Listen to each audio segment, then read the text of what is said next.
Senator. Great to talk to you.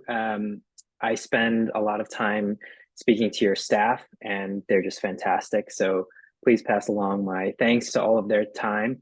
As Aiden said, Thank you, guys. Aiden saying thank you. Yeah, as Aiden said, I wanted to touch on this question. You spoke very eloquently about the systems in place that allow corporate algorithms to continue to charge hyper-targeted negative messages at people who either don't want to be seeing them or are spending too long on these platforms. And so oftentimes what we see is that while social media can be a great tool to getting your message out there, and I say that as somebody who is an activist who uses social media, but is also fighting the same thing.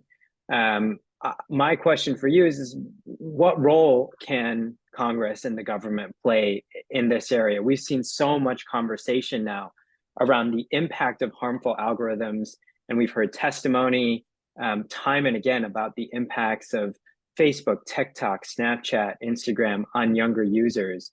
How can we protect the status quo of we're building community online, but not at the expense of safety, which is costing us kids' lives or developing eating disorders, etc.?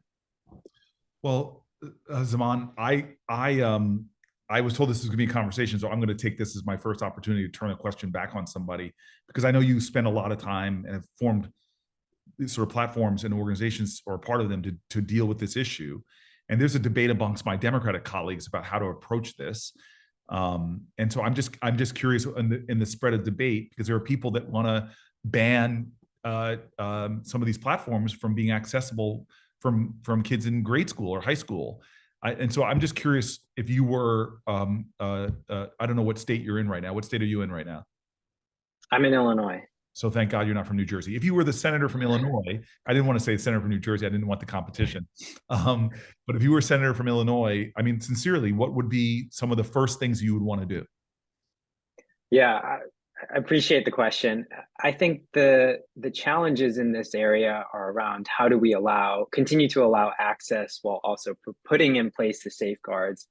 So I think from my perspective, we've seen a range of proposals that have come through in Congress, proposals that aim to require parental consent or put in place a blockage or a barrier to allowing young people online is not the solution, because we see there's all the hypotheticals you can already put to that about what about families who don't have parents? What about families who don't have active parents?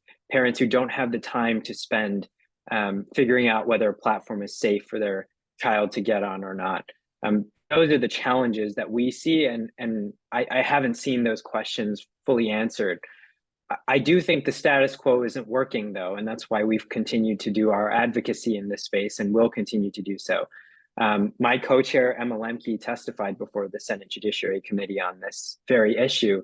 And we've taken an approach about privacy and safety by design, where you're building platforms that are supposed to turn off those addictive features and algorithms, especially for younger users.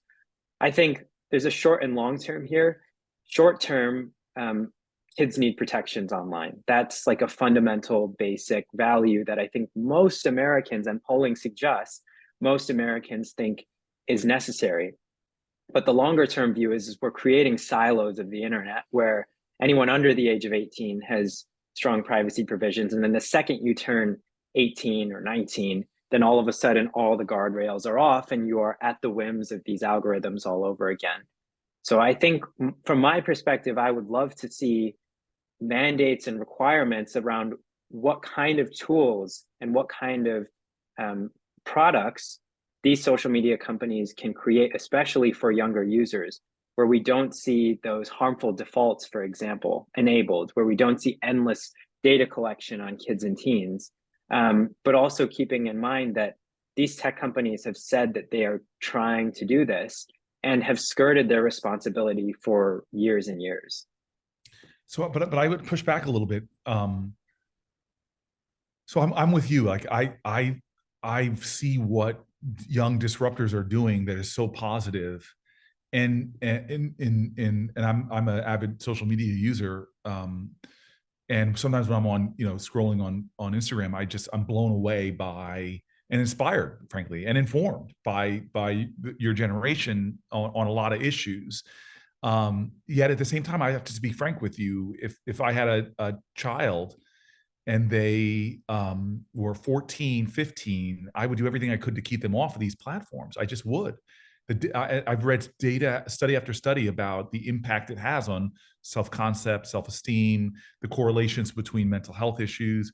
I would just try to keep them off as long as I possibly could. And that feels a little hypocritical to me. And I haven't figured out how you navigate, because if I told you, forget that it's social media, it's just, hey, there's a product that is going to have this percentage of young girls who use this product are going to have this kind of outcome, and so on and so forth, you would ban that product. We would all probably say that's worse than cigarette smoking in terms of that. We would ban it.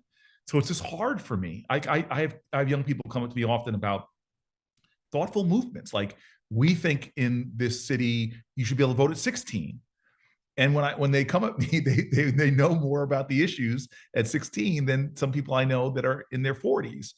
So I just don't, I have not figured out.